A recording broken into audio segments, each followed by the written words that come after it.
श्री शिवाय नमस्तुभ्यम। कल के अध्याय में हमने जाना था कि जब हिमवान पार्वती को शिव की सेवा में रखने के लिए भगवान शिव से आज्ञा मांगने लगे तो शिव ने कारण बताते हुए इस प्रस्ताव को अस्वीकार कर दिया, जिस पर हिमवान व्याकुल होकर चुप हो गए।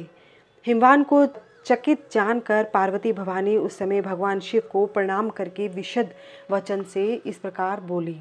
आज के अध्याय में हम जानेंगे पार्वती और भगवान शिव का दार्शनिक संवाद और भी बहुत कुछ।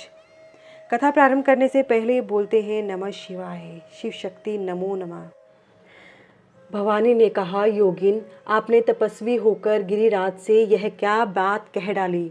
प्रभो, आप ज्ञान विशारद हैं तो भी अपनी बात का उत्तर मुझसे सुनिए। शंभो, आप तप शक्ति से संपन्न होकर भी बड़ा भारी तप करते हैं। उस शक्ति के कारण ही आप महात्मा को तपस्या करने का विचार हुआ है। सभी कर्मों को करने की जो वह शक्ति है उसे ही प्रकृति जानना चाहिए। प्रकृति से ही सबकी सृष्टि, पालन और संहार होते हैं। भगवान, आप कौन हैं और सूक्ष्म प्रकृति क्या है, इसका विचार कीजिए। प्रकृति के बिना लिंग रूपी महेश्वर कैसे हो सकते हैं। आप सदा प्राणियों के लिए जो अर्चनीय, वंदनीय और चिंतनीय हैं वह प्रकृति के ही कारण हैं। इस बात को हृदय से विचार कर ही आपको जो कहना हो वह कहिए। ब्रह्मा जी कहते हैं, नारद, पार्वती जी के इस वचन को सुनकर महती लीला करने में लगे हुए प्रसन्न चित्त महेश्वर हंसते हुए बोले। महेश्वर ने कहा, मैं उत्कृष्ट तपस्या द्वारा ही प्रकृति का नाश करता हूँ और तत्वतः प्रकृति रहित शंभु के रूप में स्थित होता हूँ। अतः सत्पुरुषों को कभी या कहीं प्रकृति का संग्रह नहीं करना चाहिए। लोकाचार से दूर एवं निर्विकार रहना चाहिए। नारद, जब शंभु ने लौकिक व्यवहार के अनुसार यह बात कही तब काली मन ही मन हंसकर मधुर वाणी में बोली।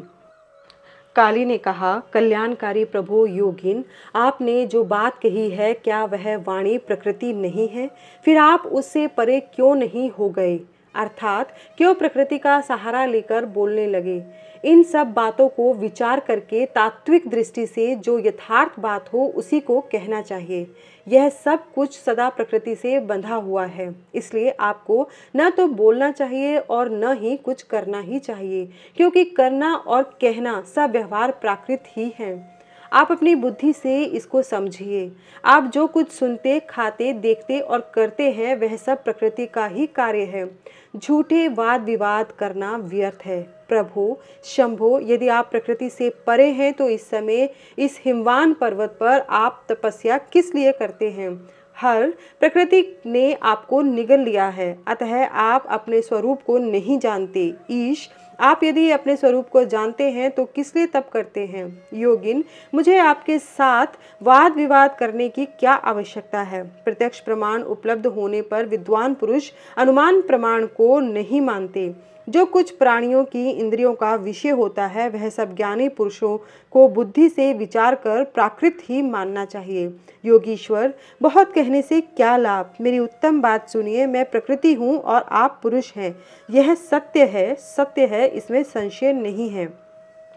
मेरे अनुग्रह से ही आप सगुण और साकार माने गए हैं। मेरे बिना तो आप निरीह हैं, कुछ भी नहीं कर सकते हैं। आप जितेंद्रिय होने पर भी प्रकृति के अधीन हो सदा नाना प्रकार के कर्म करते रहते हैं। फिर निर्विकार कैसे हैं और मुझसे लिप्त कैसे नहीं? शंकर, यदि आप प्रकृति से परे हैं और यदि आपका यह कथन सत्य है तो आपको मेरे समीप रहने पर भी डरना नहीं चाहिए। ब्रह्मा जी कहते हैं, पार्वती का यह सांख्य शास्त्र के अनुसार कहा हुआ वचन सुनकर भगवान शिव वेदांत मत में स्थित हो उनसे यूं बोले। श्री शिव ने कहा, सुंदर भाषण करने वाली गिरिजे, यदि तुम सांख्य मत को धारण करके ऐसी बात कहती हो तो प्रतिदिन मेरी सेवा करो, परंतु वह सेवा शास्त्र निषिद्ध नहीं होनी चाहिए। गिरिजा से ऐसा कहकर भक्तों पर अनुग्रह और उनका मनोरंजन करने वाले भगवान शिव हिमवान से बोले। शिव ने कहा, गिरिराज, मैं यही तुम्हारे अत्यंत रमणीय श्रेष्ठ शिखर की भूमि पर उत्तम तपस्या तथा अपने आनंदमय परमार्थ स्वरूप का विचार करता हुआ विचरूंगा। पर्वतराज, आप मुझे यहाँ तपस्या करने की अनुमति दें। आपकी अनुज्ञा के बिना कोई तप नहीं किया जा सकता। देवाधिदेव शूलधारी भगवान शिव का यह कथन सुनकर हिमवान ने उन्हें प्रणाम करके कहा, महादेव, देवता, असुर और मनुष्य सहित संपूर्ण जगत तो आपका ही है। मैं तुच्छ होकर आपसे क्या कहूँ। ब्रह्मा जी कहते हैं, नारद, गिरिराज हिमवान के ऐसा कहने पर लोक कल्याणकारी भगवान शंकर हंस पड़े और आदर पूर्वक उनसे बोले, अब तुम जाओ। शंकर की आज्ञा पाकर हिमवान अपने घर लौट गए। वे गिरिजा के साथ प्रतिदिन उनके दर्शन के लिए आते थे। काली अपने पिता के बिना भी दोनों सखियों के साथ नित्य शंकर जी के पास जाती थी और भक्ति पूर्वक उनकी सेवा में लगी रहती थी। नंदीश्वर आदि कोई भी गण उन्हें रोकता नहीं था। तात महेश्वर के आदेश से ही ऐसा होता था। प्रत्येक गण पवित्रता पूर्वक रहकर उनकी आज्ञा का पालन करता था। जो विचार करने से परस्पर अभिन्न सिद्ध होते हैं, उन्हीं शिवा और शिव ने सांख्य और वेदांत मत में स्थित हो जो कल्याणदायक संवाद किया, वह सर्वदा सुख देने वाला है। वह संवाद मैंने यहाँ कह सुनाया। इंद्रियातीत भगवान शंकर ने गिरिराज के कहने से उनका गौरव मान कर उनकी पुत्री को अपने पास रहकर सेवा करने के लिए स्वीकार कर लिया। काली अपनी दो सखियों के साथ चंद्रशेखर महादेव जी की सेवा के लिए प्रतिदिन आती जाती रहती थी। वे भगवान शंकर के चरण धोकर उस चरणामृत का पान करती थी। आग से तपाकर शुद्ध किए हुए वस्त्र से अर्थात गर्म जल से धोए हुए वस्त्र के द्वारा उनके शरीर का मार्जन करती, उसे पोंछती थी। फिर 16 उपचारों से विधिवत हर की पूजा करके बारंबार उनके चरणों में प्रणाम करने के पश्चात प्रतिदिन पिता के घर लौट जाती रहीं। मुनिश्रेष्ठ, इस प्रकार ध्यान परायण शंकर की सेवा में लगी हुई शिवा का महान समय व्यतीत हो गया, तो भी वे अपनी इंद्रियों को संयम में रखकर पूर्ववत उनकी सेवा करती रहीं। महादेव जी ने जब फिर उन्हें अपनी तपस्या में नित्य तत्पर देखा, तब वे दया से द्रवित हो उठे और इस प्रकार विचार करने लगे, यह काली जब तपश्चर्या व्रत करेगी और इसमें गर्भ का बीज नहीं रह जाएगा, तभी मैं इसका पानी ग्रहण करूंगा। ऐसा विचार करके महालीला करने वाले महायोगीश्वर भगवान भूतनाथ तत्काल ध्यान में स्थित हो गए। मुने, परमात्मा शिव जब ध्यान में लग गए तब उनके हृदय में दूसरी कोई चिंता नहीं रह गई। काली प्रतिदिन महात्मा शिव के रूप का निरंतर चिंतन करती हुई उत्तम भक्ति भाव से उनकी सेवा में लगी रही। ध्यान परायण भगवान हर शुद्ध भाव से वहां रहती हुई काली को नित्य देखते थे, फिर भी पूर्व चिंता को भुलाकर उन्हें देखते हुए भी नहीं देखते थे।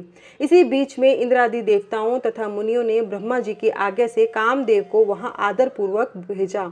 वे काम की प्रेरणा से काली का रुद्र के साथ संयोग कराना चाहते थे। उनके ऐसा करने में कारण यह था कि महापराक्रमी तारकासुर से वे बहुत पीड़ित थे और शंकर जी से किसी महान बलवान पुत्र की उत्पत्ति चाहते थे। कामदेव ने वहां पहुंचकर अपने सब उपायों के प्रयोग किया, परंतु महादेव जी के मन में तनिक भी क्षोभ नहीं हुआ। उल्टे उन्होंने कामदेव को जलाकर भस्म कर दिया। मुने, तब सती पार्वती ने भी गर्भ रहित हो उनकी आज्ञा से बहुत बड़ी तपस्या करके शिव को पति रूप में प्राप्त किया। फिर वे पार्वती और परमेश्वर परस्पर अत्यंत प्रेम से और प्रसन्नता पूर्वक रहने लगे। उन दोनों ने परोपकार में तत्पर रहकर देवताओं का महान कार्य सिद्ध किया। सूत जी कहते हैं, तदनंतर नारद जी के पूछने पर पार्वती के विवाह के विस्तृत प्रसंग को उपस्थित करते हुए ब्रह्मा जी ने तारकासुर की उत्पत्ति, उसके उग्र तप, मनोवांछित वर प्राप्ति तथा देवता और असुर सबको जीतकर स्वयं इंद्र पद पर प्रतिष्ठित हो जाने की कथा सुनाई। तत्पश्चात ब्रह्मा जी ने कहा, तारकासुर तीनों लोकों को अपने वश में करके जब स्वयं इंद्र हो गया, तब उसके समान दूसरा कोई शासक नहीं रह गया। वह जितेंद्रिय असुर त्रिभुवन का एकमात्र स्वामी होकर अद्भुत ढंग से राज्य का संचालन करने लगा। उसने समस्त देवताओं को निकालकर उनकी जगह दैत्यों को स्थापित कर दिया और विद्याधर आदि देव योनियों को स्वयं अपने कर्म में लगाया। मुने, तदनंतर तारकासुर के सताए हुए इंद्र आदि संपूर्ण देवता अत्यंत व्याकुल और अनाथ होकर मेरी शरण में आए। उन सब ने मुझ प्रजापति को प्रणाम करके बड़ी भक्ति से मेरा स्तवन किया और अपने दारुण दुख की बातें बताकर कहा, प्रभो, आप ही हमारी गति हैं, आप ही हमें कर्तव्य का उपदेश देने वाले हैं और आप ही हमारे धाता एवं उद्धारक हैं। हम सब देवता तारकासुर नामक अग्नि में जलकर अत्यंत व्याकुल हो रहे हैं। जैसे सन्निपात रोग में प्रबल औषधि भी निर्बल हो जाते हैं, उसी प्रकार उस असुर ने हमारे सभी क्रूर उपायों को बलहीन बना दिया है। भगवान विष्णु के सुदर्शन चक्र पर ही हमारी विजय की आशा अवलंबित रहती है, परंतु वह भी उसके कंठ पर कुंठित हो गया। उसके गले में पड़कर वह ऐसा प्रतीत होने लगा था मानो उस असुर को फूल की माला पहनाई गई हो। मुने देवताओं का यह कथन सुनकर मैंने उन सब से समयोचित बात कही। देवताओं, मेरे ही वरदान से दैत्य तारकासुर इतना बढ़ गया है, अतः मेरे हाथों ही उसका वध होना उचित नहीं। जो जिससे पलकर बड़ा हो उसका उसी के द्वारा वध होना योग्य कार्य नहीं है। विष के वृक्ष को भी यदि स्वयं सींच कर बड़ा किया गया हो तो उसे स्वयं काटना अनुचित माना गया है। तुम लोगों का सारा कार्य करने के योग्य भगवान शंकर हैं, किंतु वे तुम्हारे कहने पर भी स्वयं उस असुर का सामना नहीं कर सकते। तारक दैत्य स्वयं अपने पाप से नष्ट होगा। मैं जैसा उपदेश करता हूँ तुम वैसा कार्य करो। मेरे वर के प्रभाव से न मैं तारकासुर का वध कर सकता हूँ, न ही भगवान विष्णु कर सकते हैं, और न ही भगवान शंकर ही उसका वध कर सकते हैं। दूसरा कोई वीर पुरुष अथवा सारे देवता मिलकर भी उसे नहीं मार सकते, यह मैं सत्य कहता हूँ। देवताओं, यदि शिवजी के वीर्य से कोई पुत्र उत्पन्न हो तो वही तारक दैत्य का वध कर सकता है, दूसरा नहीं। सुश्रेष्ठ गण, इसके लिए जो उपाय मैं बताता हूँ उसे करो। महादेव जी की कृपा से वह उपाय अवश्य सिद्ध होगा। पूर्व काल में जिस दक्ष कन्या सती ने दक्ष के यज्ञ में अपने शरीर को त्याग दिया था, वही इस समय हिमालय पत्नी मेनका के गर्भ से उत्पन्न हुई है। यह बात तुम्हें भी विदित ही है। महादेव जी उस कन्या का पाणी ग्रहण अवश्य करेंगे, तथापि देवताओं, तुम स्वयं भी इसके लिए प्रयत्न करो। तुम अपने यत्न से ऐसा उद्योग करो जिससे मेनका कुमारी पार्वती में भगवान शंकर अपने वीर्य का आधान कर सके। भगवान शंकर उधर रहता है, उनका वीर्य ऊपर की ओर उठा हुआ है। उनके वीर्य को प्रखलित करने में केवल पार्वती ही समर्थ है, दूसरी कोई अबला अपनी शक्ति से ऐसा नहीं कर सकती। गिरिराज की पुत्री वे पार्वती इस समय युवा अवस्था में प्रवेश कर चुकी है और हिमालय पर तपस्या में लगे हुए महादेव जी की प्रतिदिन सेवा करती हैं। अपने पिता हिमवान के कहने से काली शिवा अपनी 2 सखियों के साथ ध्यान परायण परमेश्वर शिव की साग्रह सेवा करती हैं। तीनों लोकों में सबसे अधिक सुंदरी पार्वती शिव के सामने रहकर प्रतिदिन उनकी पूजा करती हैं, तथापि वे ध्यान मगन महेश्वर मन से भी ध्यानहीन स्थिति में नहीं आते, अर्थात ध्यान भंग करके पार्वती की ओर देखने का विचार भी मन में नहीं लाते। देवताओं, चंद्रशेखर शिव जिस प्रकार काली को अपनी भार्या बनाने की इच्छा करे, वैसी चेष्टा तुम लोग शीघ्र ही प्रयत्नपूर्वक करो। मैं उस दैत्य के स्थान पर जाकर तारकासुर को बुरे हट से हटाने की चेष्टा करूंगा, अतः अब तुम लोग अपने स्थान पर जाओ। नारद देवताओं से ऐसा कहकर मैं शीघ्र ही तारकासुर से मिला और बड़े प्रेम से बुलाकर मैंने उससे इस प्रकार कहा, तारक, यह स्वर्ग हमारे तेज का सार तत्व है, परंतु तुम यहाँ के राज्य का पालन कर रहे हो, जिसके लिए तुमने उत्तम तपस्या की थी, उससे अधिक चाहने लगे हो। मैंने तुम्हें इससे छोटा ही वर दिया था, स्वर्ग का राज्य कदापि नहीं दिया था, इसलिए तुम स्वर्ग को छोड़कर पृथ्वी पर राज्य करो। असुर श्रेष्ठ देवताओं के योग्य जितने भी कार्य हैं वे सब तुम्हें वहीं सुलभ होंगे, इसमें अन्यथा विचार करने की आवश्यकता नहीं है। ऐसा कहकर उस असुर को समझाने के बाद मैं शिवा और शिव का स्मरण करके वहां से अदृश्य हो गया। तारकासुर भी स्वर्ग को छोड़कर पृथ्वी पर आ गया और शोणितपुर में रहकर वह राज्य करने लगा। फिर सब देवता भी मेरी बात सुनकर मुझे प्रणाम करके इंद्र के साथ प्रसन्नता पूर्वक बड़ी सावधानी के साथ इंद्रलोक में गए। वहां जाकर परस्पर मिलकर आपस में सलाह करके वे सब देवता इंद्र से प्रेम पूर्वक बोले, भगवान शिव की शिवा में जैसी भी काम मूलक रुचि हो वैसा ब्रह्मा जी का बताया हुआ सारा प्रयत्न आपको करना चाहिए। इस प्रकार देवराज इंद्र से संपूर्ण वृतांत निवेदन करके वे देवता प्रसन्नता पूर्वक सब और अपने अपने स्थान पर चले गए। ब्रह्मा जी कहते हैं, नारद, देवताओं के चले जाने पर दुरात्मा तारक दैत्य से पीड़ित हुए इंद्र ने कामदेव का स्मरण किया। कामदेव तत्काल वहां आ पहुंचे। तब इंद्र ने मित्रता का धर्म बतलाते हुए काम से कहा, मित्र, कालवशात मुझ पर असाध्य दुख आ पड़ा है, उसे तुम्हारे बिना कोई भी दूर नहीं कर सकता। दाता की परीक्षा दुर्भिक्ष में, शूरवीर की परीक्षा रणभूमि में, मित्र की परीक्षा आपत्ति काल में, स्त्रियों के कुल की परीक्षा पति के असमर्थ हो जाने पर होती है। तात संकट पड़ने पर भी विनय की परीक्षा होती है और परोक्ष में सत्य एवं उत्तम स्नेह की, अन्यथा नहीं। यह मैंने सच्ची बात कही है। मित्रवर, इस समय मुझ पर जो विपत्ति आई है उसका निवारण दूसरे किसी से नहीं हो सकता, अतः आज तुम्हारी परीक्षा हो जाएगी। यह कार्य केवल मेरा ही है और मुझे ही सुख देने वाला है, ऐसी बात नहीं, अपितु यह समस्त देवता आदि का कार्य है, इसमें संशय नहीं है। इंद्र की यह बात सुनकर कामदेव मुस्कुराया और प्रेम पूर्वक गंभीर वाणी में बोला। कामदेव ने कहा, देवराज, आप ऐसी बात क्यों कहते हैं? मैं आपको उत्तर नहीं दे रहा हूँ, अर्थात आवश्यक निवेदन मात्र कर रहा हूँ। बनावटी यह स्वयं देखने की वस्तु है, कहने की नहीं। जो संकट के समय बहुत बातें करता है वह काम क्या करेगा। तथापि महाराज प्रभो, मैं कुछ कहता हूँ, उसे सुनिए। मित्र, जो आपके इंद्र पद को छीनने के लिए दारुण तपस्या कर रहा है, आपके उस शत्रु को मैं सर्वथा तपस्या से भ्रष्ट कर दूंगा। जो काम जिससे पूरा हो सके, बुद्धिमान पुरुष उसे ही काम में लगाए। मेरे योग्य जो कार्य हो वह सब आप मेरे जिम्मे कीजिए। ब्रह्मा जी कहते हैं, कामदेव का यह कथन सुनकर इंद्र बड़े प्रसन्न हुए।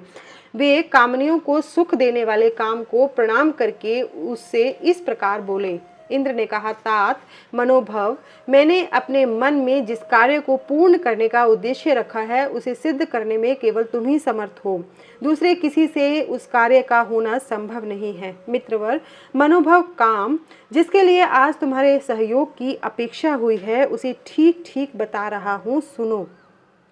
तारक नाम से प्रसिद्ध जो महान दैत्य है वह ब्रह्मा जी का अद्भुत वर पाकर अजय हो गया है और सभी को दुख दे रहा है। वह सारे संसार को पीड़ा दे रहा है। उसके द्वारा बारंबार धर्म का नाश हुआ है। उससे सब देवता और समस्त ऋषि दुखी हुए हैं। संपूर्ण देवताओं ने पहले उसके साथ अपनी पूरी शक्ति लगाकर युद्ध किया था, परंतु उसके ऊपर सबके अस्त्र शस्त्र निष्फल हो गए। जल के स्वामी वरुण का पाश टूट गया। श्रीहरि का सुदर्शन चक्र भी वहां सफल नहीं हुआ। श्री विष्णु ने उसके कंठ पर चक्र चलाया किंतु वह वहां कुंठित हो गया। ब्रह्मा जी ने महायोगीश्वर भगवान शंभु के वीर्य से उत्पन्न हुए बालक के हाथ से इस दुरात्मा दैत्य की मृत्यु बताई है। यह कार्य तुम्हें अच्छी तरह और प्रयत्न पूर्वक करना चाहिए। मित्रवर, उसके हो जाने से हम देवताओं को बड़ा सुख मिलेगा। भगवान शंभु गिरिराज हिमालय पर उत्तम तपस्या में लगे हैं।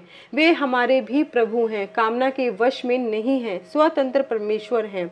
मैंने सुना है कि गिरिराज नंदिनी पार्वती पिता की आज्ञा पाकर अपनी 2 सखियों के साथ उनके समीप रहकर उनकी सेवा में रहती हैं। उनका यह प्रयत्न महादेव जी को पति रूप में प्राप्त करने के लिए ही है, परंतु भगवान शिव अपने मन को संयम नियम से वश में रखते हैं।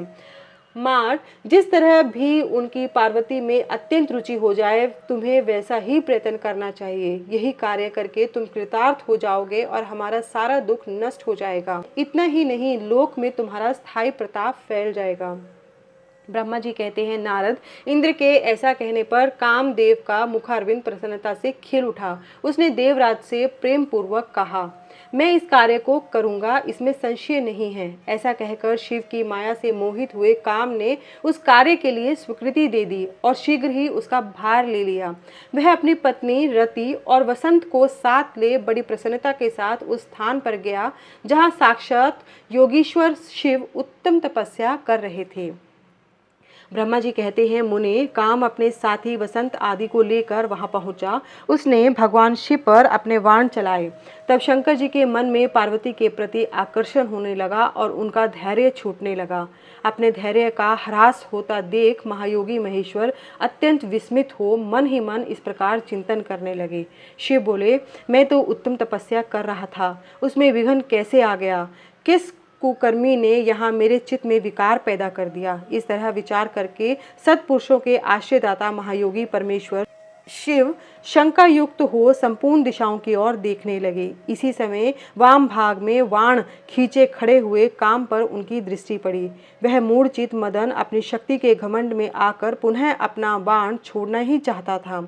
नारद इस अवस्था में काम पर दृष्टि पड़ते ही परमात्मा गिरीश को तत्काल रोष चढ़ाया। मुने उधर आकाश में बाण सहित धनुष लिए खड़े हुए काम ने भगवान शंकर पर अपना अमोघ अस्त्र छोड़ दिया, जिसका निवारण करना बहुत कठिन था, परंतु परमात्मा शिव पर वह अमोघ अस्त्र भी मोघ हो गया अर्थात व्यर्थ हो गया। कुपित हुए परमेश्वर के पास जाते ही शांत हो गया। भगवान शिव पर अपने अस्त्र के व्यर्थ हो जाने पर काम को बड़ा भय हुआ। भगवान मृत्युंजय को सामने देखकर वह कांप उठा और इंद्र आदि समस्त देवताओं का स्मरण करने लगा। मुनिश्रेष्ठ अपना प्रयास निष्फल हो जाने पर काम भय से व्याकुल हो उठा था। मुनीश्वर कामदेव के स्मरण करने पर वे इंद्र आदि सब देवता वहां आ पहुंचे और शंभु को प्रणाम करके उनकी स्तुति करने लगे। देवता स्तुति कर ही रहे थे कि कुपित हुए भगवान हर के ललाट के मध्य भाग में स्थित तृतीय नेत्र से बड़ी भारी आग तत्काल प्रकट होकर निकली। उसकी ज्वालाएं ऊपर की ओर उठ रही थी। वह आग धू धू करके जलने लगी। उसकी प्रभा प्रलय अग्नि के समान जान पड़ती थी। वह आग तुरंत ही आकाश में उछली और पृथ्वी पर गिर पड़ी, फिर अपने चारों ओर चक्कर काटती हुई धराशायिनी हो गई। साधो, भगवान क्षमा कीजिए, यह बात जब देवताओं के मुख से निकली तब तक ही उस आग ने कामदेव को जलाकर भस्म कर दिया। उस वीर कामदेव के मारे जाने पर देवताओं को बड़ा दुख हुआ। वे व्याकुल हो गए, हाय यह क्या हुआ। ऐसा कह कहकर जोर जोर से चित्कार करते हुए रोने बिलखने लगे। उस समय विकृत चित हुई पार्वती का सारा शरीर सफेद पड़ गया। काटो तो खून नहीं। वे सखियों को साथ ले अपने भवन को चली गई। कामदेव के जल जाने पर रति वहां एक क्षण तक अचेत पड़ी रही। पति की मृत्यु के दुख से वह इस तरह पड़ी थी मानो मर गई हो। थोड़ी देर में जब होश आया तब अत्यंत व्याकुल हो रति उस समय तरह तरह की बातें कहकर विलाप करके रोने लगी। रति बोली, हाय मैं क्या करूं, कहाँ जाऊं। देवताओं ने यह क्या किया, मेरे उद्दंड स्वामी को बुलाकर नष्ट करा दिया। हाय नाथ, स्वामिन, प्राण प्रिय, हा मुझे सुख देने वाले प्रियतम, हा प्राणनाथ, यह यहाँ क्या हो गया। ब्रह्मा जी कहते हैं, नारद इस प्रकार रोती विलकती और अनेक प्रकार की बातें करती हुई रति हाथ पैर पटकने और अपने सिर के बालों को नोचने लगी। उस समय उसका विलाप सुनकर वहां रहने वाले समस्त वनवासी जीव तथा वृक्ष आदि स्थावर प्राणी भी बहुत दुखी हो गए। इसी बीच में इंद्र आदि संपूर्ण देवता महादेव जी का स्मरण करते हुए रति को आश्वासन दे इस प्रकार बोले। देवताओं ने कहा, तुम काम के शरीर का थोड़ा सा भस्म लेकर उसे यत्न पूर्वक रखो और भय छोड़ो। हम सबके स्वामी महादेव जी कामदेव को पुनः जीवित कर देंगे और तुम फिर अपने प्रियतम को प्राप्त कर लोगी। कोई किसी को न तो सुख देने वाला है और न कोई दुख ही देने वाला है। सब लोग अपनी अपनी करने का फल भोगते हैं। तुम देवताओं को दोष देकर व्यर्थ ही शोक करती हो।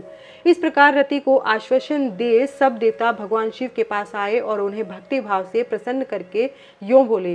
देवताओं ने कहा, भगवान शरणागत वत्सल महेश्वर, आप कृपा करके हमारे शुभ वचन को सुनिए। शंकर, कामदेव की करतूत पर भलीभांति प्रसन्नता पूर्वक विचार कीजिए। महेश्वर, काम ने जो यह कार्य किया है इसमें इसका कोई स्वार्थ नहीं था। दुष्ट तारकासुर से पीड़ित हुए हम सब देवताओं ने मिलकर उससे यह काम कराया है। नाथ शंकर, इसे आप अन्यथा न समझे। सब कुछ देने वाले देव गिरीश, सती साध्वी रति अकेली अति दुखी होकर विलाप कर रही है। आप उसे सांत्वना प्रदान करें। शंकर, यदि इस क्रोध के द्वारा आपने कामदेव को मार डाला तो हम यही समझेंगे कि आप देवताओं सहित समस्त प्राणियों का अभी संहार कर डालना चाहते हैं। रति का दुख देखकर देवता नष्ट प्राय हो रहे हैं, इसलिए आपको रति का शोक दूर कर देना चाहिए। ब्रह्मा जी कहते हैं, नारद संपूर्ण देवताओं का यह वचन सुनकर भगवान शिव प्रसन्न हो उनसे इस प्रकार बोले। शिव ने कहा, देवताओं और ऋषियों, तुम सब आदर पूर्वक मेरी बात सुनो। मेरे क्रोध से जो कुछ हो गया है वह तो अन्यथा नहीं हो सकता, तथापि रति का शक्तिशाली पति कामदेव तभी तक अनंग अर्थात शरीर रहित रहेगा जब तक रुक्मिणी पति श्री कृष्ण का धरती पर अवतार नहीं हो जाता। जब श्री कृष्ण द्वारका में रहकर पुत्रों को उत्पन्न करेंगे तब वे रुक्मिणी के गर्भ से काम को भी जन्म देंगे। उस काम का ही नाम उस समय प्रद्युम्न होगा। इसमें संशय नहीं है। उस पुत्र के जन्म लेते ही शंबरासुर उसे हर लेगा। हरण के पश्चात दानव शिरोमणि शंबर उस शिशु को समुद्र में डाल देगा। फिर वह मूढ़ उसे मरा हुआ समझकर अपने नगर को लौट जाएगा। रते, उस समय तक तुम्हें शंबरासुर के नगर में सुखपूर्वक निवास करना चाहिए। वहीं तुम्हें अपने पति प्रद्युम्न की प्राप्ति होगी। वहां तुमसे मिलकर काम युद्ध में शंबरासुर का वध करेगा और सुखी होगा। देवताओं प्रद्युम्न नामधारी काम अपनी कामनी रति को तथा शंबरासुर के धन को लेकर उसके साथ पुनः नगर में जाएगा। मेरा यह कथन सर्वथा सत्य होगा। ब्रह्मा जी कहते हैं, नारद, भगवान शिव की यह बात सुनकर देवताओं के चित्त में कुछ उल्लास हुआ और वे उन्हें प्रणाम करके दोनों हाथ जोड़ विनीत भाव से बोले। देवताओं ने कहा, देव देव महादेव करुणा सागर प्रभु, आप कामदेव को शीघ्र जीवन दान दे तथा रति के प्राणों की रक्षा करें। देवताओं की यह बात सुनकर सबके स्वामी करुणा सागर परमेश्वर शिव पुनः प्रसन्न होकर बोले, देवताओं, मैं बहुत प्रसन्न हूँ। मैं काम को सबके हृदय में जीवित कर दूंगा। वह सदा मेरा गण होकर विहार करेगा। अब अपने स्थान को जाओ, मैं तुम्हारे दुख का सर्वथा नाश करूंगा। ऐसा कहकर रुद्रदेव उस समय स्तुति करने वाले देवताओं को देखते देखते अंतर्धान हो गए। देवताओं का विस्मय दूर हो गया और सब के सब प्रसन्न हो गए। मुने तदनंतर रुद्र की बात पर भरोसा करके स्थिर रहने वाले देवता रति को उनका कथन सुनाकर आश्वासन दे अपने अपने स्थान को चले गए। मुनीश्वर काम पत्नी रति शिव के बताए हुए शंबर नगर को चली गई तथा रुद्रदेव ने जो समय बताया था उसकी प्रतीक्षा करने लगी। ब्रह्मा जी कहते हैं, नारद, जब भगवान रुद्र के तीसरे नेत्र से प्रकट हुई अग्नि ने कामदेव को शीघ्र जलाकर भस्म कर दिया, तब वह बिना किसी प्रयोजन के ही प्रज्वलित हो सब और फैलने लगी। इससे चराचर प्राणियों सहित तीनों लोकों में महान हाहाकार मच गया। तात संपूर्ण देवता और ऋषि तुरंत मेरी शरण में आए। उन सब ने अत्यंत व्याकुल होकर मस्तक झुका दोनों हाथ जोड़ मुझे प्रणाम किया और मेरी स्तुति करके वह दुख निवेदन किया। वह सुनकर मैं भगवान शिव का स्मरण करके उसके हेतु का भलीभांति विचार कर तीनों लोकों की रक्षा के लिए विनीत भाव से वहां पहुंचा। वह अग्नि ज्वाला मालाओं से अत्यंत उद्दीप्त हो जगत को जला देने के लिए उद्यत थी, परंतु भगवान शिव की कृपा से प्राप्त हुए उत्तम तेज के द्वारा मैंने उसे तत्काल स्तंभित कर दिया। मुने, त्रिलोकी को दग्ध करने की इच्छा रखने वाली उस क्रोध में अग्नि को मैंने एक ऐसे घोड़े के रूप में परिणत कर दिया जिसके मुख से सौम्य ज्वाला प्रकट हो रही थी। भगवान शिव की इच्छा से उस घोड़े अर्थात बाड़व शरीर वाली अग्नि को लेकर मैं लोकहित के लिए समुद्र तट पर गया। मुने, मुझे आया देख समुद्र एक दिव्य पुरुष का रूप धारण करके हाथ जोड़े हुए मेरे पास आया। मुझ संपूर्ण लोकों के पितामह की भली भांति विधिवत स्तुति वंदना करके सिंधु ने मुझसे प्रसन्नता पूर्वक कहा। सागर बोला, सर्वेश्वर ब्राह्मण, आप यहाँ किस लिए पधारे हैं? मुझे अपना सेवक समझ इस बात को प्रीतिपूर्वक कहिए। सागर की बात सुनकर भगवान शंकर का स्मरण करके लोकहित का ध्यान रखते हुए मैंने उससे प्रसन्नता पूर्वक कहा, तात समुद्र, तुम बड़े बुद्धिमान और संपूर्ण लोकों के हितकारी हो। मैं शिव की इच्छा से प्रेरित हो हार्दिक प्रीतिपूर्वक तुमसे कह रहा हूँ। यह भगवान महेश्वर का क्रोध है जो महान शक्तिशाली अश्व के रूप में यहाँ उपस्थित है। यह कामदेव को दग्ध करके तुरंत ही संपूर्ण जगत को भस्म करने के लिए उद्यत हो गया था। यह देख पीड़ित हुए देवताओं की प्रार्थना से मैं शंकरेच्छावश ये वहाँ गया और इस अग्नि को स्तंभित किया।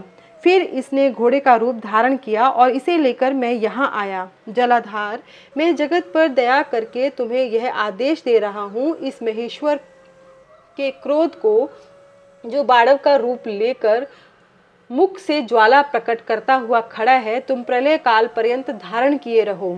सरितपते, जब मैं यहाँ आकर वास करूंगा तब तुम भगवान शंकर के इस अद्भुत क्रोध को छोड़ देना। तुम्हारा जल ही प्रतिदिन इसका भोजन होगा। तुम यत्न पूर्वक इसे ऊपर ही धारण किए रहना, जिससे यह तुम्हारी अनंत जल राशि के भीतर न चला जाए। ब्रह्मा जी कहते हैं, नारद, मेरा ऐसा कहने पर समुद्र ने रुद्र की क्रोधाग्नि रूप वड़वानल को धारण करना स्वीकार कर लिया, जो दूसरे के लिए असंभव था। तदनंतर वह वड़वाग्नि समुद्र में प्रविष्ट हुई और ज्वाला मालाओं में प्रदीप्त हो सागर की जलराशि का दहन करने लगी। मुने इससे संतुष्ट चित हो मैं अपने लोक को चला आया और वह दिव्य रूपधारी समुद्र मुझे प्रणाम करके अदृश्य हो गया। महामुनि रुद्र की उस क्रोधाग्नि के भय से छूटकर संपूर्ण जगत स्वस्थता का अनुभव करने लगा और देवता तथा मुनि सुखी हो गए। नारद जी बोले, दयानिधे, मदन दहन के पश्चात गिरिराज नंदिनी पार्वती देवी ने क्या किया? वे अपनी दोनों सखियों के साथ कहाँ गई, यह सब मुझे बताइए। ब्रह्मा जी कहते हैं, भगवान शंकर के नेत्र से उत्पन्न हुई आग ने जब कामदेव को दग्ध किया तब वहाँ महान अद्भुत शब्द प्रकट हुआ जिससे सारा आकाश गूंज उठा। उस महान शब्द के साथ ही कामदेव को दग्ध हुआ देख भयभीत और व्याकुल हुई पार्वती दोनों सखियों के साथ अपने घर चली गई। उस शब्द से परिवार सहित हिमवान भी बड़े विस्मय में पड़ गए और वहां गई हुई अपनी पुत्री का स्मरण करके उन्हें बड़ा क्लेश हुआ। इतने में ही पार्वती दूर से आती हुई दिखाई दी। वे शंभू के विरह से रो रही थी। अपनी पुत्री को अत्यंत विह्वल देख शैलराज हिमवान को बड़ा शोक हुआ और वे शीघ्र ही उनके पास जा पहुंचे। वे फिर हाथ से उसकी दोनों आंखें पोंछकर बोले, शिवे, डरो मत, रो मत। ऐसा कहकर अचलेश्वर हिमवान ने अत्यंत विह्वल हुई पार्वती को शीघ्र ही गोद में उठा लिया और उसे सांत्वना देते हुए वे अपने घर ले आए। कामदेव का दाह करके महादेव जी अदृश्य हो गए थे, अतः उनके विरह से पार्वती अत्यंत व्याकुल हो उठी थी। उन्हें कहीं भी सुख या शांति नहीं मिलती थी। पिता के घर जाकर जब वे अपनी माता से मिली उस समय पार्वती शिवा ने अपना नया जन्म हुआ माना। वे अपने रूप की निंदा करने लगी और बोली, हाय, मैं मारी गई। सखियों के समझाने पर भी वे गिरिराज कुमारी कुछ समझ नहीं पाती थी। वे सोते जागते, खाते पीते, नहाते धोते, चलते फिरते और सखियों के बीच में खड़े होते समय भी कभी किंचन मात्र भी सुख का अनुभव नहीं करती थी। मेरे स्वरूप को तथा जन्म कर्म को भी धिक्कार है। ऐसा कहती हुई वे सदा महादेव जी की प्रत्येक चेष्टा का चिंतन करती थी। इस प्रकार पार्वती भगवान शिव के विरह से मन ही मन अत्यंत क्लेश का अनुभव करती और किंचन मात्र भी सुख नहीं पाती थी। वे सदा शिव शिव का जप किया करती थी। शरीर से पिता के घर में रहकर भी वे चित्त से पिनाक पानी भगवान शंकर के पास पहुंची रहती थी। तात शिवा शोक मगन हो बारंबार मूर्छित हो जाती थी। शैलराज हिमवान, उनकी पत्नी मेनका तथा उनके मेनाक आदि सभी पुत्र जो बड़े उदार चेता थे उन्हें सदा सांत्वना देते रहते थे, तथापि वे भगवान शंकर को भूल ना सकी। बुद्धिमान देवर्षि, तदनंतर एक दिन इंद्र की प्रेरणा से इच्छा अनुसार घूमते हुए तुम हिमालय पर्वत पर आए। उस समय महात्मा हिमवान ने तुम्हारा स्वागत सत्कार किया और कुशल मंगल पूछा। फिर तुम उनके दिए हुए उत्तम आसन पर बैठे। तदनंतर शैलराज ने अपनी कन्या के चरित्र का आरंभ से ही वर्णन किया। किस तरह उसने महादेव जी की सेवा आरंभ की और किस तरह उनके द्वारा कामदेव का दहन हुआ, यह सब कुछ बताया। मुने, यह सब सुनकर तुमने गिरिराज से कहा, शैलेश्वर, भगवान शिव का भजन करो। फिर उनसे विदा लेकर तुम उठे और मन ही मन शिव का स्मरण करके शैलराज को छोड़ शीघ्र ही एकांत में काली के पास आ गए। मुने, तुम लोकोपकारी ज्ञानी तथा शिव के प्रिय भक्त हो, समस्त ज्ञानवानों के शिरोमणि हो, अतः काली के पास आ उसे संबोधित करके उसी के हित में स्थित हो। उससे नारद जी ने अर्थात तुमने कहा, कालिके, तुम मेरी बात सुनो, मैं दयावश सच्ची बात कह रहा हूँ। मेरा वचन तुम्हारे लिए सर्वथा हितकर, निर्दोष तथा उत्तम काम्य वस्तुओं को देने वाला होगा। तुमने यहाँ महादेव जी की सेवा अवश्य की थी, परंतु वह बिना तपस्या के गर्वयुक्त होकर की थी। शिवे, दीनों पर अनुग्रह करने वाले शिव ने तुम्हारे उसी गर्व को नष्ट किया है। शिवे, तुम्हारे स्वामी महेश्वर विरक्त और महायोगी है। उन्होंने केवल कामदेव को जलाकर जो तुम्हें सकुशल छोड़ दिया है, उसमें यही कारण है कि वे भगवान भक्त वत्सल हैं।